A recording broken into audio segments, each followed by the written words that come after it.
Hidden deep in the heart of Central Asia lies a country few truly understand. Rugged, remote, and rich in legend, Kyrgyzstan is a place that will completely redefine your idea of mystery. Dating foreigners is rare but growing. Dating between Kyrgyzstani women and foreign men remains relatively uncommon, but the trend is steadily growing, especially in urban centers like Bishkek and Osh. Traditionally, Kyrgyz society values cultural continuity and family involvement in relationships, which can make cross-cultural dating feel like unfamiliar territory. However, with increasing globalization, access to the internet, and more exposure to foreign cultures through education and tourism, more Kyrgyz women are open to the idea of dating foreigners, though often with a cautious and thoughtful approach.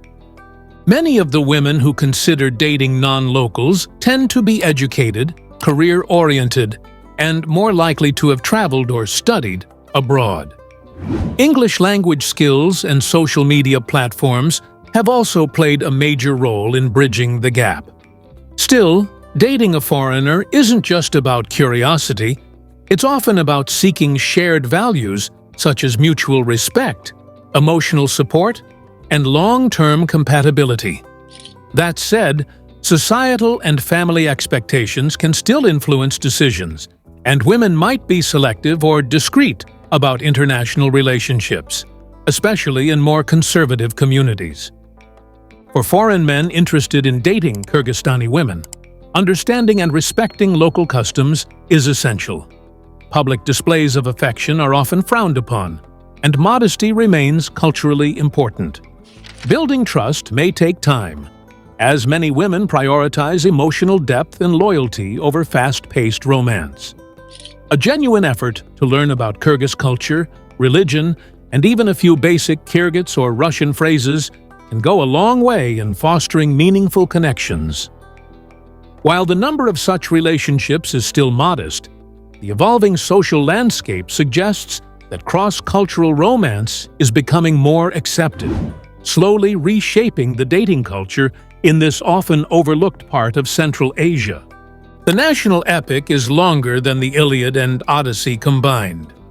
In the highlands of Kyrgyzstan, a single story has echoed across generations, the epic of Manas. At over 500,000 lines long, it dwarfs both the Iliad and the Odyssey combined. This monumental oral tale recounts the heroic deeds of Manas, a warrior who united the Kyrgyz tribes, repelled invaders, and became a symbol of national pride. But the epic isn't just about one man. It spans 3 generations, weaving tales of his son and grandson into a sprawling saga of loyalty, betrayal, love, and battle. It's a sweeping narrative not written on paper, but carried in the minds and voices of men who have dedicated their lives to it. These men are called Manaski, masters of oral storytelling who memorize not pages, but volumes of rhythmic poetry without the aid of books. They perform the epic in booming melodic tones, often entering a trance-like state as if channeling the spirits of ancient warriors. There's no script, no teleprompter, just memory, emotion, and tradition passed from one Manaski to the next. Their role is not only artistic but spiritual, with some claiming to have received the gift of storytelling in dreams. In Kyrgyz culture, a Manaski is often invited to perform at national ceremonies, festivals, and even in parliament sessions. The Epic of Manas isn't just a story, it's a living monument. Inscribed in UNESCO's list of intangible cultural heritage, it's an emotional anchor in Kyrgyz identity. In a world rushing toward digital everything, Kyrgyzstan remains fiercely proud of a legacy kept alive by human memory and the deep, resonant voice of a Manaski standing beneath the open sky. It has a lake so deep it never freezes. Framed by snow-dusted mountains and shrouded in legend, Kyrgyzstan's Issyk-Kul Lake is a natural enigma. It's the second largest alpine lake in the world, But what truly sets it apart is its refusal to freeze, even in the heart of Central Asia's brutal winters. While surrounding rivers and lakes turn to solid ice, Issyk-Kul remains defiantly liquid, its waters swirling in silence beneath a veil of frost. This rare trait is thanks to its high saline content, which lowers the lake's freezing point and creates an ever-mysterious mirror amid the peaks. The name Issyk-Kul literally means warm lake, a fitting tribute to this icy rebel. Beneath the surface lies a salty blend fed by over 100 mountain streams, but with no outlet to the sea. The minerals accumulate, giving the lake a gentle brininess that plays a crucial role in its year-round fluidity. But Issyk-Kul is more than a chemical marvel. It's a sacred place. Locals speak of sunken cities beneath its depths, lost civilizations swallowed whole, and healing properties said to cure everything from joint pain to heartbreak. Some believe ancient secrets still lie buried beneath its blue-green waves. During summer, its beaches draw tourists from across Central Asia. But even in winter, the lake has a surreal beauty. Wisps of steam rise from its surface, while mountains tower above like silent sentinels. It's not just a body of water, it's a place of contradiction and wonder, where fire meets ice, science meets myth, and nature keeps its secrets in the heart of Kyrgyzstan's wild embrace. Nomadic culture is still alive. In Kyrgyzstan, the heartbeat of nomadic life hasn't been silenced by modernity. It still pulses through the high mountain pastures and open steppes. Here, centuries-old traditions endure, not in museums or reenactments, but in daily life. Many Kyrgyz families continue to live in bozhuay, felt-covered yurts crafted by hand, and follow the seasonal rhythms of migration.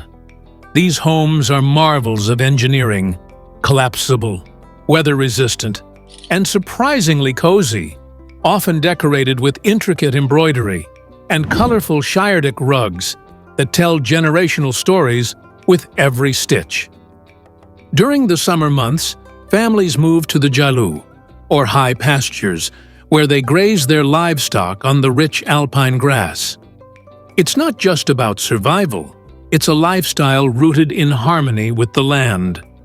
The rituals of yurt building, animal herding, and cooking over open fires haven't changed much since the days of Genghis Khan. Children grow up riding horses before they can walk properly, and eagle hunters still train majestic birds of prey to soar and strike with astonishing precision. This continuity isn't romanticized nostalgia, it's an unbroken thread woven into the national identity. What's astonishing is how seamlessly this traditional lifestyle coexists with smartphones and satellite dishes. A shepherd might spend his morning rounding up sheep on horseback, then scroll through Instagram under the stars. Festivals like the World Nomad Games celebrate this dual identity, showcasing horseback archery, wrestling, and ancient storytelling. In Kyrgyzstan, the past isn't lost. It's packed into saddlebags and carried proudly across the hills. Here, nomadic life isn't fading. It's adapting, thriving, and reminding the world what it means to truly live off the land. Bishkek is one of the greenest capitals in the world. Bishkek might not be the first city that comes to mind when you think of lush, leafy capitals, but it should be. Tucked against the backdrop of the snow-capped Tian Shan Mountains, Kyrgyzstan's capital is astonishingly green. In fact, Bishkek boasts one of the highest tree-to-person ratios in the world. Tree-lined boulevards, sprawling parks, and quiet gardens aren't just nice features, they're integral to the city's design, thanks to Soviet-era urban planners who prioritized public green spaces in the 20th century. The city boasts over 20 major parks and numerous mini-oases, creating a calm, breezy atmosphere even in the summer heat.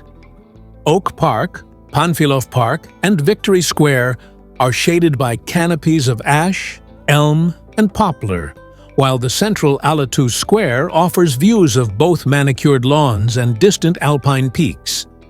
Even residential neighborhoods are flush with greenery.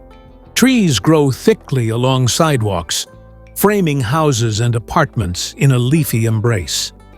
It's not uncommon to see locals lounging under cherry blossoms in spring or skating through yellow leaves in autumn. But Bishkek's green reputation isn't just about aesthetics. It also has a cooling effect that keeps the city more livable as summers grow hotter. The abundance of trees helps combat pollution, absorb CO2, and regulate temperature, giving Bishkek a rare environmental advantage over other rapidly growing capitals.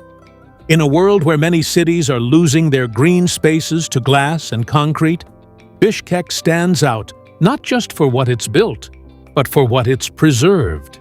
Here, nature doesn't fight the city, it flows through it. You can sleep in yurts at 3,000 meters above sea level. High in the mountains of Kyrgyzstan, where the air is thin and the stars feel close enough to touch, you can spend the night in a traditional nomadic yurt.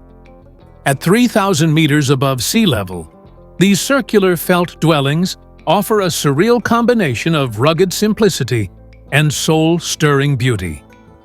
Waking up to the sound of grazing horses and stepping out onto alpine meadows with views of snow-dusted peaks isn't just a dream. It's part of everyday life for many Kyrgyz nomads, and now an unforgettable experience for travelers. These high-altitude yurt stays aren't just tourist gimmicks. Many are hosted by real herding families who have followed the rhythms of the mountains for generations. You'll eat hearty meals of plov, fresh bread, and yak butter tea. There's no Wi-Fi, and the cell signal is laughable, but in its place, you'll find the warm hum of stories shared over campfires, the howl of the wind echoing through the valleys, and a galaxy's worth of stars above your head. At night, wrapped in layers of felt blankets, you'll sleep more deeply than you have in years. Perhaps because your lungs are full of clean mountain air, or because time simply moves differently up here. Yurt stays at altitude also give you access to incredible treks, glacier-fed lakes, and ancient migration routes. Whether it's Sonkul, Tash Rabat, or the remote pastures of the Alay region, this is where Kyrgyzstan whispers its oldest truths. You don't just visit the mountains, you live in them. Kyrgyzstan has its own Stonehenge. Hidden deep within the Tian Shan Mountains of Kyrgyzstan, surrounded by sweeping valleys and snow-kissed peaks, lies Tash Rabat, a 15th-century stone caravanserai that looks like something out of myth. Often referred to as Kyrgyzstan's answer to Stonehenge, this remote fortress of stone arches and domes exudes an eerie, magnetic energy.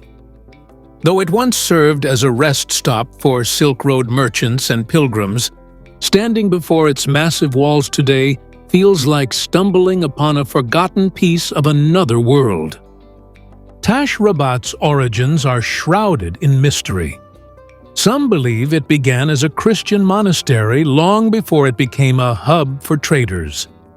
Built almost entirely from stone, unusual for the region. It has over 30 rooms connected by cold, winding corridors and domed ceilings. There's even a dungeon, its purpose lost to time. No inscriptions, no ornate carvings, just silent stones holding centuries of secrets. It's the kind of place where you half expect the wind to whisper forgotten languages and shadows to remember things people don't. Reaching Tash Rabat is a journey in itself. The road winds through raw, unspoiled landscapes and feels more like time travel than travel. Yurts still dot the nearby pastures, and herders move with the seasons just as they did hundreds of years ago. Spend a night in the nearby yurts, and you'll understand. This place doesn't just survive in history books.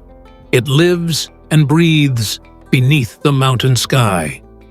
Ancient and unassuming, Tashrabat doesn't shout its significance. It has a ghost lake that supposedly drowned a city. Cradled in the remote wilderness of western Kyrgyzstan lies Lake Sarychelik, a jewel-toned alpine lake surrounded by thick forests and towering cliffs. While its surface glistens with serenity, local legends whisper of something eerie beneath. An entire village drowned long ago, its homes, towers, and forgotten lives resting silently below the waterline. Locals call it the Ghost Lake, a place where history sank without a trace, but stories refused to die. According to folklore, the village was once prosperous, nestled in a fertile valley. But its people, proud and arrogant, disrespected the sacred land. In response, the mountains wept and thundered, unleashing floods that buried the village in a watery grave. Since then, some claim to have seen faint outlines of rooftops through the lake's crystal depths, or heard strange echoes on windless days, like the faint chime of bells or distant murmurs from beneath the surface. Scientists, of course, point to natural glacial origins. However, in Kyrgyzstan, myths often seem as real as the mountains. Even without the legends, Lake Sarychelik feels enchanted. The water is so clear, you can see fish darting through underwater meadows, and the surrounding biosphere reserve is a haven for rare birds, bears, and medicinal plants. It's a landscape untouched by mass tourism, where silence reigns supreme, and time seems to stand still. But for those who visit, the silence can feel deeper than expected, as if it's layered with voices from a forgotten time. Whether or not a city sleeps below, the lake holds something undeniably haunting. Their bread is sacred. In Kyrgyzstan, bread isn't just food. It's reverence, tradition, and pride baked into a warm, golden circle. The local bread is a round, slightly domed flatbread with a patterned imprint in the center, often baked in a clay tandoor oven. Its crust is crisp, its center soft, and its symbolism is sacred. Families treat this bread with utmost respect, never placing it upside down and never cutting it with a knife unless absolutely necessary. Tearing it by hand is not just custom, it's a ritual. Lepeshka is central to nearly every meal, and in many homes, it holds a place of honor. It might rest on top of all other foods on the table, almost like a protective blessing. Dropping it or wasting it is considered a serious misstep, especially in rural areas where hospitality and spirituality are tightly interwoven. You'll often find old women murmuring a quiet blessing before breaking the bread. And in some households, people kiss the bread if they accidentally drop it, as a way of apologizing for something sacred. It's not unusual for bread to be brought home from travels as a gift, or laid on the graves of ancestors in remembrance. Even stale bread is never thrown in the trash. It is fed to animals or crumbled respectfully outdoors for birds. To outsiders, it might appear to be just another baked good. But for the Kyrgyz people, bread carries history, identity, and unspoken rules that connect generations. It is, in many ways, the soul of the Kyrgyz table. Never upside down, always honored. They drink fermented mare's milk. In the rolling pastures of Kyrgyzstan, where herders still migrate with their flocks, a centuries-old tradition brews, literally. Kymiz, or fermented mare's milk, is more than a drink. It's a seasonal ritual, a medicinal tonic, and, to the uninitiated, a fizzy, tangy shock to the palate. Made by milking mares and allowing the liquid to ferment in a leather bag or wooden churn, Kymiz develops a slight carbonation and a complex flavor, somewhere between sour yogurt, champagne, and raw earth. Consumed mostly in the summer months when mares are lactating, Kymiz is believed to have a host of health benefits. Locals swear by its ability to boost immunity, aid digestion, and even improve mood. Traditionally, it's served in small wooden cups and passed around during social gatherings, making it as much a symbol of hospitality as it is a staple drink. Visitors often try it out of curiosity, and many remember it as one of the more adventurous tastes of Central Asia. Drinking khymis is an experience that ties people to the land, the seasons, and their ancestors.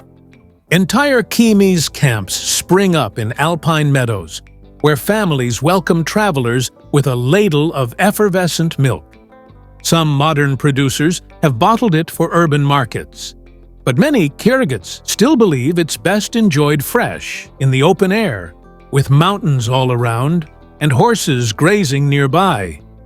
It's not everyone's cup of tea, but in Kyrgyzstan, this bubbling elixir is the taste of summer and of tradition galloping proudly through time. It's home to celestial burial sites. High in the remote mountains of Kyrgyzstan, where the air is thin and silence reigns, ancient burial grounds tell a hauntingly beautiful story. Long before Islam reached the steppes, nomadic tribes practiced sky burial, a funerary custom rooted in deep reverence for the natural world. Instead of burying or burning the dead, they laid bodies atop elevated platforms or mountaintops, exposed to the elements and birds of prey. It wasn't just disposal, it was a spiritual return to the earth and sky. These celestial burial sites were considered sacred, chosen for their height and seclusion. The idea was that vultures and other scavengers would consume the body, lifting the spirit toward the heavens. To these nomads, decomposition was not decay, but transformation, where the physical shell fed the living world and the soul ascended in a final flight. The process reflected the belief in the cyclical harmony between life, death, and nature. Few physical traces remain, but oral traditions and archaeological evidence hint at the enduring significance of these rituals. Today, these mountaintop burial sites are largely abandoned, but they remain shrouded in mystery and myth. Locals whisper stories of spirits that linger, of rocks that shouldn't be moved, and of winds that sound eerily like voices. Some sites are marked by ancient stone carvings or weathered totems standing silently against the sky. For curious travelers and cultural historians, they offer a glimpse into a forgotten worldview, one that embraces death not as an ending but as an offering to the vast open sky. It has a gold mine that's among the largest in the world. Deep in the Tian Shan Mountains of Kyrgyzstan lies a glittering powerhouse that quite literally fuels the nation, Kumtor, one of the highest and largest gold mines on Earth. Sitting at over 4,000 meters above sea level, it's not just a mining operation. It's an engineering marvel carved into the clouds. This sprawling site has produced more than 13 million ounces of gold since the 1990s, making it a cornerstone of Kyrgyzstan's economy. At times, it has contributed nearly 10% of the country's entire GDP, an astonishing figure for a single operation. But Kumtor isn't just about numbers. The mine's location, surrounded by glaciers and stark alpine beauty, adds a layer of tension between economic development and environmental stewardship. Over the years, concerns have swirled about the impact of mining on nearby water sources and fragile ecosystems. These controversies have sparked heated debates and even government takeovers, underscoring the central role Kumtor plays in national discourse. For many Kyrgyz, the mine represents both promise and peril, a golden goose perched on ice. Despite the high altitude and harsh weather, thousands of workers operate the site year-round, using massive trucks and high-tech machinery to extract wealth from the rock. Gold from Kumtor travels far beyond Kyrgyzstan's borders, entering global markets and jewelry cases alike. Yet, Its most enduring value may lie in what it reveals about the nation.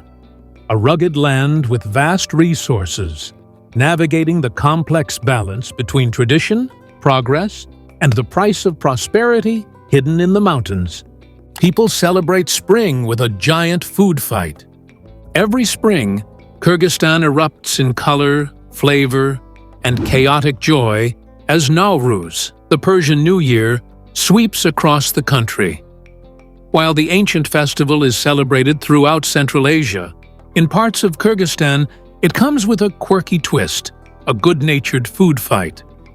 Families prepare vats of plov, the region's beloved rice pilaf cooked with lamb, carrots, and fragrant spices. Traditionally shared as a symbol of abundance and renewal, it sometimes ends up flying through the air as people, especially youth, embrace the season's silliness. The food fight isn't just aimless chaos. It's a playful nod to letting go of winter's harsh grip and embracing the new season with laughter, mess, and communal joy. Villages and towns host outdoor feasts where massive cauldrons of plov bubble away, accompanied by traditional music, horse games, and even acrobatic displays. And somewhere between the toasts and the dancing, handfuls of rice might find their way from plate to shirt, with mock outrage and belly laughs all around. In a country where the seasons are felt so sharply, welcoming spring isn't just a calendar event. It's a heartfelt release. Sharing food, even by flinging it, becomes a gesture of connection. It's hard to stay somber when you're wiping sticky rice off your friend's face while a dombra plays in the background. In Kyrgyzstan, the spirit of Nowruz is equal parts sacred tradition and playful chaos, and no one leaves hungry or untouched. There's an entire valley called Fairy Tale Canyon. In the sun-scorched heart of Kyrgyzstan's Issyk-Kul region lies a landscape that defies logic and gravity. Skazka Canyon, or Fairy Tale Canyon. At first glance, it's hard to believe this psychedelic maze of rock and color exists on Earth. Jagged spires, twisted towers, and rippling ridges rise from the red dust like a forgotten dreamscape. Erosion has turned ancient sediment into sculptures that resemble dragons, castles, giants, and even ships, earning the canyon its whimsical name. The canyon's surreal beauty isn't just in its shapes, but also in its colors. Layers of red, orange, yellow, and pink blend together like brushstrokes in a fantasy painting. The effect is especially striking at sunrise or sunset, when shadows stretch long and the rocks glow as if lit from within. Unlike the more famous geological wonders of the world, Skazka remains relatively untouched. No crowds, no fences, no ticket booths. Just the wind, the crunch of gravel underfoot, and the eerie feeling that something mythical might be watching. Local legends say the canyon was once a kingdom turned to stone, a warning to those who forget humility. Whether or not you believe the stories, there's something undeniably otherworldly here. Visitors often describe it as walking through a Martian dream or the set of a fantasy epic. And yet, it's real. Hidden in plain sight, waiting quietly on the edge of Lake Issyk-Kul. In a land already steeped in nomadic lore and mountain magic, Skazka Canyon is proof that Kyrgyzstan keeps its best tales etched in stone. The stars here are unreal. In Kyrgyzstan, night doesn't just fall, it unveils a universe. Once the sun dips behind the snow-capped peaks, the sky above transforms into a glittering dome that feels close enough to touch. With minimal light pollution and vast stretches of high-altitude wilderness, Kyrgyzstan boasts some of the clearest, darkest skies in the world. It's not uncommon to see the Milky Way stretching like a celestial river, with shooting stars zipping across it in total silence. One of the most unforgettable experiences is stargazing from a traditional yurt high in the mountains, or along the shores of Issyk-Kul. As the fire inside crackles and your eyes adjust to the darkness, constellations you've only seen in books suddenly come to life. Even amateur stargazers can identify planets, nebulae, and satellite trails without any equipment. For those chasing a true cosmic thrill, summer nights in places like Songkul or Tash Rabat offer uninterrupted views of the heavens that rival any observatory on Earth. Nomadic herders have long navigated by the stars, and their oral traditions are filled with legends tied to the constellations. It's easy to see why. In Kyrgyzstan, the night sky doesn't just sit overhead. It envelops you, whispering ancient stories in a language of light. Whether you're a romantic, an astronomer, or just someone who needs a moment of awe, the stars over Kyrgyzstan offer a reminder that even in today's hyperlit world, true darkness can still reveal the most brilliant wonders. If Kyrgyzstan has captured your imagination, don't forget to like, subscribe, and share your thoughts in the comments. There's so much more to explore. This is just the beginning.